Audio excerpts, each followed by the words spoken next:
Hello दोस्तों, स्वागत है आपका बुक्स एजुकेशन के यूट्यूब चैनल पर। उत्तर प्रदेश पुलिस कांस्टेबल री एग्ज़ाम के लिए दोस्तों किरण पब्लिकेशन की ये बिल्कुल नई किताब है। दोस्तों देखिए, यहाँ पे परीक्षा तिथि भी मेंशन है। आगे देखिए, यहाँ पे 5 सेट दिया गया है, ज़बरदस्त सेट दोस्तों। 17-18 फरवरी को आयोजित परीक्षा के पैटर्न पर आधारित प्रश्न यहाँ पे दिए गए हैं। 5 सेट है दोस्तों। यहाँ पे पहला सेट आज की क्लास में हम करने वाले हैं। तो चलिए दोस्तों शुरू करते हैं। पहला सेट, पहले सामान्य ज्ञान फिर हिंदी, ठीक है। चलिए स्टार्ट करते हैं क्लास। ओके, सामान्य ज्ञान के पार्ट से हम पहला क्वेश्चन देखिए। क्लियर है दोस्तों? ओके, चलिए। 600 ईसा पूर्व 600 ईस्वी की अवधि के दौरान निम्नलिखित में से कौन वह पहला शासक था जिसने अपनी प्रजा और अधिकारियों के लिए अपने संदेशों को पत्थर की सतहों, प्राकृतिक चट्टानों के साथ साथ पॉलिश किए गए स्तंभों पर अंकित किया था? काफ़ी लंबा क्वेश्चन है, बताइए इसका आंसर क्या होगा। अशोक हो जाएगा दोस्तों। तीसरा ऑप्शन यहाँ पे सही हो जाएगा, अशोक, ठीक है। अशोक यहाँ पे सही हो जाएगा। दूसरा क्वेश्चन है, बीदर का किला भारत के किस राज्य में स्थित है? दूसरा, इसका राइट ऑप्शन हो जाएगा थर्ड, कर्नाटक में है। बीदर का किला कहाँ है? कर्नाटक में। तीसरा क्वेश्चन है, निम्नलिखित में से कौन सा वर्ष का पहला ग्रैंड स्लैम है? तीसरा, इसका ऑप्शन 4 हो जाएगा, ऑस्ट्रेलियन ओपन। अगला प्रश्न है चौथा, उदारीकरण उपाय के तहत एकाधिकार और अवरोधक व्यापार व्यवहार MRTP अधिनियम 1959 को निम्नलिखित में से किस अधिनियम द्वारा निरस्त किया गया था? इस प्रश्न का सही जवाब पहला ही ऑप्शन हो जाएगा, प्रतिस्पर्धा अधिनियम 2002। पांचवा क्वेश्चन है दोस्तों, निम्नलिखित में से किस औद्योगिक संयंत्र को भद्रावती नदी से जल आपूर्ति होती है? किस औद्योगिक संयंत्र को भद्रावती नदी से जल आपूर्ति होती है? राइट ऑप्शन तीसरा होगा दोस्तों, विश्वेश्वरैया लौह एवं इस्पात संयंत्र। चलिए 5 क्वेश्चन हो गया। छठे क्वेश्चन पे आइए, आ जाइए। सामान्यतः जब हम भूमध्य रेखा से ध्रुवों की ओर बढ़ते हैं तो वर्षा पर क्या प्रभाव होता है? दोस्तों वर्षा निरंतर घटती चली जाती है जब हम ध्रुव की तरफ बढ़ते हैं, ठीक है, तो वर्षा निरंतर घटती चली जाती है। सातवां प्रश्न है, निम्नलिखित में से किस चोल राजा ने गंगा घाटी क्षेत्र पर आक्रमण किया? सातवां प्रश्न, इसका ऑप्शन थर्ड हो जाएगा, राजेंद्र फर्स्ट। आठवां है, दिल्ली सल्तनत के तहत कौन सा राजवंश भारत में पहला अफगान पश्तून राजवंश था? आठवां, इसका पहला ऑप्शन सही हो जाएगा, लोधी। नौवां प्रश्न है, द्विवर्षीय योजनाएं कब लागू की गई थी? ये लागू की गई थी दोस्तों 7वीं पंचवर्षीय योजना के बाद। 10वां प्रश्न है, देखिए, सूची फर्स्ट सूची सेकंड का मिलान करना है। क्षेत्रीय ग्रामीण बैंक, नाबार्ड और भारतीय स्टेट बैंक का राष्ट्रीयकरण, इसका किस ईयर में दोस्तों, ये जैसे राष्ट्रीयकरण कब हुआ था, नाबार्ड की स्थापना कब हुई, क्षेत्रीय ग्रामीण बैंक की स्थापना कब हुई, या ठीक है, तो इसको बताते हैं दोस्तों। 10वें का यहाँ पे दूसरा हो जाएगा, देखिए पहले का दूसरा हो जाएगा, क्षेत्रीय ग्रामीण बैंक का हो जाएगा 1975, ठीक है। बी वाले का हो जाएगा पहला, यानी नाबार्ड 1982, ठीक है। और भारतीय स्टेट बैंक का क्या हो जाएगा दोस्तों, 1955 में ये राष्ट्रीयकरण हुआ था, ठीक है। चलिए दूसरा ऑप्शन सही हो जाएगा। 1930 में डॉक्टर BR अम्बेडकर द्वारा निम्नलिखित में से किस संघ की स्थापना की गई थी? 11 ऑप्शन पे आते हैं। 11 का ऑप्शन देखिए दोस्तों, आ चुका है।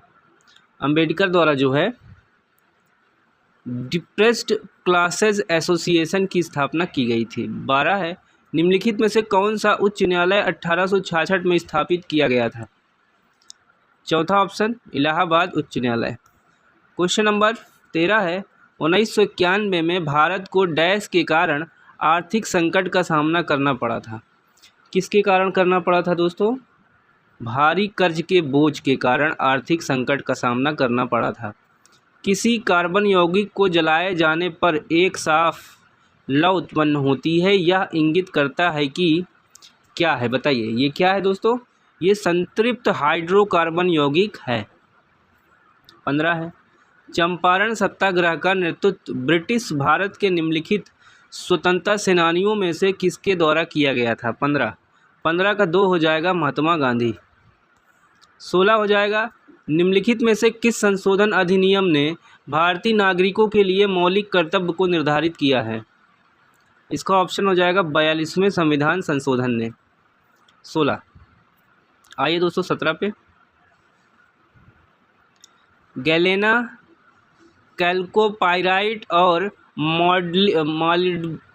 मॉलिब्डेनाइट किस खनिज समूह से संबंधित है? ये संबंधित है सल्फाइड से। इंडिया विंस फ्रीडम निम्नलिखित स्वतंत्रता सेनानियों में से किसके द्वारा लिखी गई आत्मकथा है? अबुल कलाम आज़ाद की ये आत्मकथा है।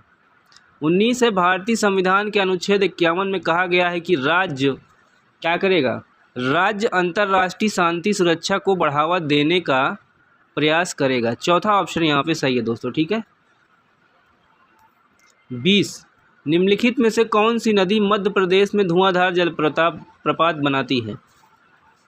बताएं, कौन सी नदी मध्य प्रदेश में धुआंधार जलप्रपात बनाती है? ऑप्शन पहला हो जाएगा नर्मदा नदी। 21 है, थियोसोफिकल सोसाइटी निम्नलिखित में से किस समाज सुधारक द्वारा शुरू की गई थी? इसका ऑप्शन होगा एनी बेसेंट। 22 देखिए, दिए गए कथनों का अध्ययन कीजिए और सबसे उपयुक्त विकल्प का चयन कीजिए। इसका ऑप्शन होगा, देखिए पहला, मानव रक्त में श्वेत रक्त कोशिका WBC अपना आकार बदल सकती है। ये आपका 22 का पहला हो जाएगा।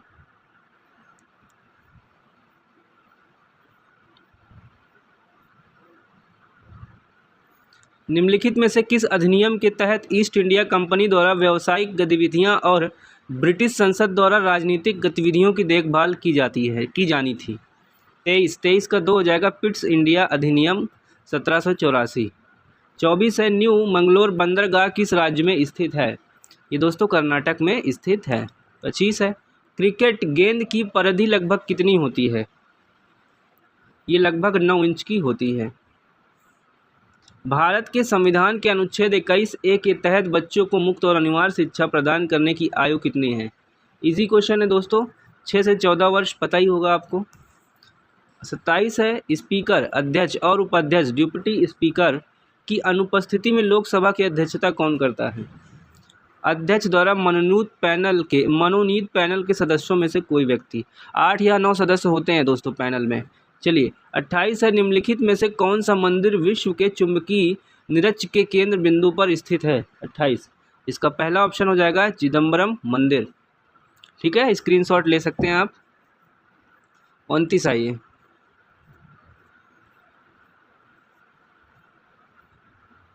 अठारह के विद्रोह का नेतृत्व कानपुर में किसने किया? कानपुर में तात्या टोपे ने किया, पता ही होगा दोस्तों आपको। भातखंडे संगीत संस्थान कहाँ स्थित है? ये लखनऊ में है दोस्तों।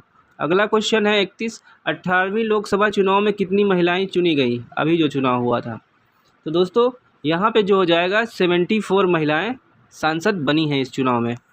32 है, निजामुद्दीन औलिया का जन्म कहाँ हुआ था? इसका ऑप्शन 4 हो जाएगा बदायूं में।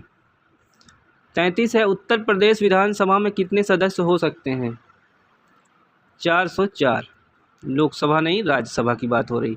मैक्सिको की पहली महिला राष्ट्रपति के रूप में किसे चुना गया? देखिए क्लाउडिया शिएनबाम। उत्तर प्रदेश के उत्तर में कौन सी पर्वत श्रेणियां हैं? शिवालिक। 36 है, शारदा, देखिए काली शारदा नदी उत्तर प्रदेश के किस जनपद से राज्य में प्रवेश करती है? बताइए, ये शारदा नदी किस जनपद में प्रवेश करती तो उत्तर प्रदेश में एंट्री होती है? यहाँ पे सही जवाब हो जाएगा पीलीभीत। 37 है, किसने 2024 के लिए स्वास्थ्य संवर्धन हेतु नेल्सन मंडेला पुरस्कार जीता? शानदार क्वेश्चन दोस्तों। सही जवाब यहाँ पे पहला हो जाएगा निमहांस, बेंगलुरु के रहने वाले हैं। बौद्ध संग्रहालय उत्तर प्रदेश के किस जनपद में है? ये कुशीनगर में है। तो दोस्तों आप देख सकते हैं जीके के 38 क्वेश्चन फिनिश होते हैं, ठीक है। अब हिंदी का क्वेश्चन स्टार्ट होगा 39 नंबर के क्वेश्चन से। ध्यानपूर्वक देखिए, निम्न में से किस शब्द में एल प्रत्यय लगाकर नवीन शब्द निर्मित होगा? आंसर यहाँ पे तीसरा हो सकता है। देखिए नाक, नाकल, क्या बनेगा दोस्तों इसका? एल प्रत्यय लगाकर नवीन शब्द निर्मित होगा। 39 में तीसरा ऑप्शन यहाँ दिखा रहा है।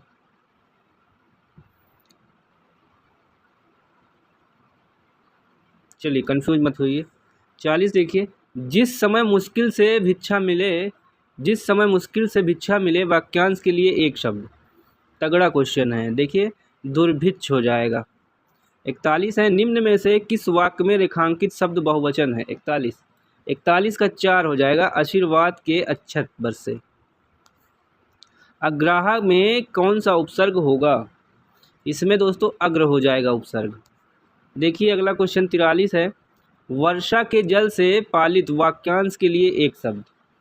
इसमें हो जाएगा देवमातृक।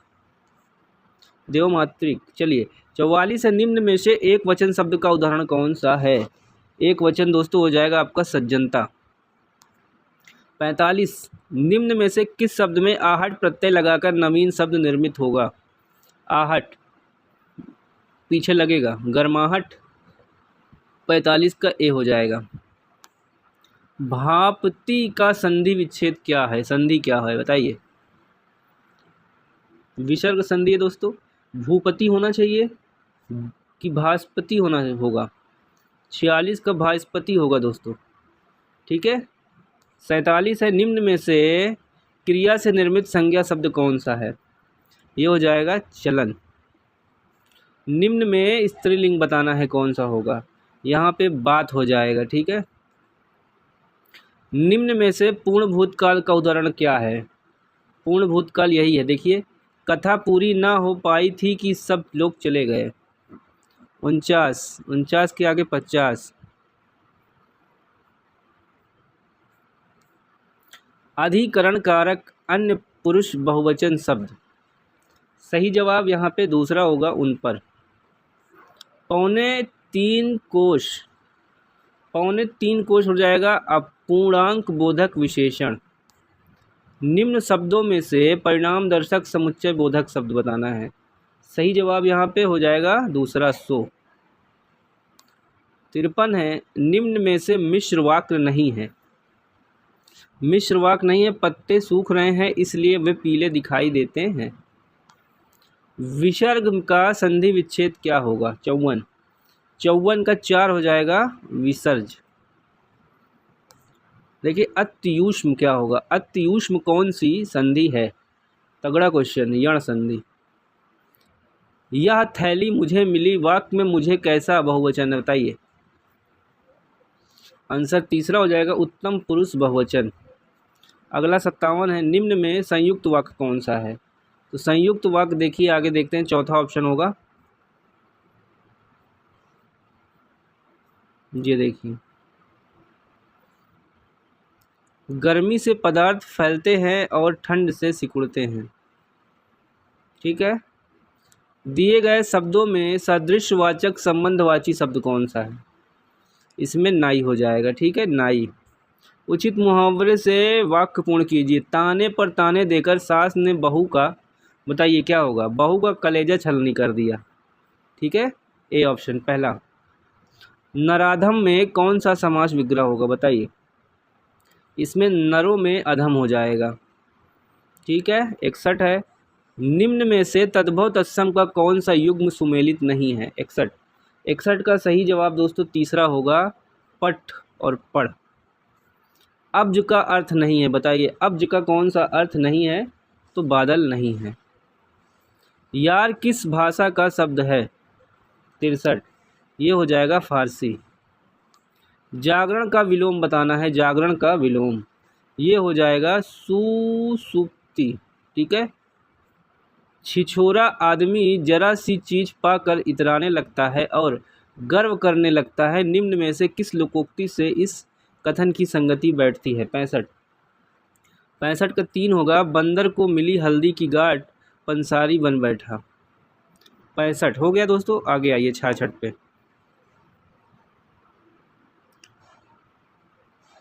अनुमोदन का पर्याय निम्न में से नहीं है। यहाँ पे हो जाएगा हिदायत। दिए गए शब्दों में से समंजित के विलोमार्थी शब्द का पहचान करें। समंजित, इसका उल्टा हो जाएगा दोस्तों असमंजित। निम्नलिखित में से उस वाक्य का चयन कीजिए जिसका पद क्रम शुद्ध है। पद क्रम शुद्ध है तो पहला देखिए सही है। अंगद ने रावण से दो टूक बात कही कि मेरे पैर जमीन से हटाकर दिखाओ तो राम बिना सीता के वापस चले जाएंगे। पीछे पीछे चलने वाला वाक्यांश के लिए उपयुक्त शब्द का चयन करें। पहला ऑप्शन सही होगा अनुगामी। देखिए 70 है। विषधर वह जो विष को धारण करता हो। उक्त विग्रह किस समास के अनुसार किया गया है, पहचान करें। राइट ऑप्शन यहाँ पे बहुव्रीहि समास हो जाएगा। 71 है। सो सुंदर मादक मदिरासी खंजन दृग सुखप्रद प्रभुता सी। उक्त पंक्तियाँ निम्न में से किस अलंकार का उदाहरण है। ये दोस्तों उभया अलंकार का उदाहरण है। 72 से आपका 76 पैसेज है। चलिए देखते हैं पैसेज वाले क्वेश्चन। 72 देखिए सबसे पहले क्वेश्चन देखेंगे दोस्तों, पीडीएफ आपको टेलीग्राम पे दिया जाएगा। छायावादी कवियों की आरंभिक कविताओं में निराशा और कुंठा का कारण था। 72 इसका 3 हो जाएगा। नई शिक्षा द्वारा उत्पन्न संभावनाओं को साकार न कर पाने की टीस। 73 पाश्चात्य शिक्षा ने भारतीय मनीषियों को किस प्रकार प्रभावित किया। इसका ऑप्शन चौथा होगा दोस्तों। आइए पढ़ते हैं। ये अपने देश की त्रासपूर्ण स्थिति के प्रति सजग हुए और सुधार के लिए प्रयास किया। अंग्रेजी शिक्षा के छायावादी कवियों का प्रभाव के संदर्भ में असत्य कथन कौन सा है। तीसरा होगा इसमें कवियों ने सामाजिक चेतना को जगाया और वरिष्ठ के स्थान पर समिष्ट को महत्व मिला। ये तीसरा ऑप्शन सही होगा। चलिए आखिरी क्वेश्चन इसको देखिए। क्षितिज का क्या अर्थ है। क्षितिज का अर्थ है दोस्तों वह स्थान जहाँ पर पृथ्वी और आकाश मिलते हुए लगते हैं। ठीक है, क्षितिज जहाँ पर पृथ्वी और आकाश मिलते हुए लगते हैं। 76 है। गांधी जी द्वारा यंत्र आधारित उद्योगों का विरोध करने का मुख्य कारण क्या था। इसका तीसरा ऑप्शन बिल्कुल सही हो जाएगा। भारत में यंत्रों का विकास साम्राज्यवाद के अंग और शोषण के साधन के रूप में हुआ। ठीक है, तो दोस्तों 76 क्वेश्चन कंप्लीट हो गए। इसमें करंट का दोस्तों 2-3 क्वेश्चन था। बाकी इस बुक में आगे सबसे पहले ही दिया है करंट 4 पेज में दोस्तों। ठीक है, उसको भी हम करा देंगे। देखिए यहाँ पे लगभग सभी प्रश्नों के उत्तर व्याख्या सहित लास्ट मिनट रिवीजन देखिए। ठीक है, नई किताब है दोस्तों, एकदम झमाझम क्वेश्चन है। काफ़ी अच्छा पेपर दोस्तों, हिंदी का बढ़िया था मेरे हिसाब से। नए क्वेश्चन देखने को मिले हैं इस बुक में। ठीक है, अगली क्लास सेकंड मॉडल पेपर करेंगे 3 घंटे बाद। Okay, bye bye, take care, धन्यवाद।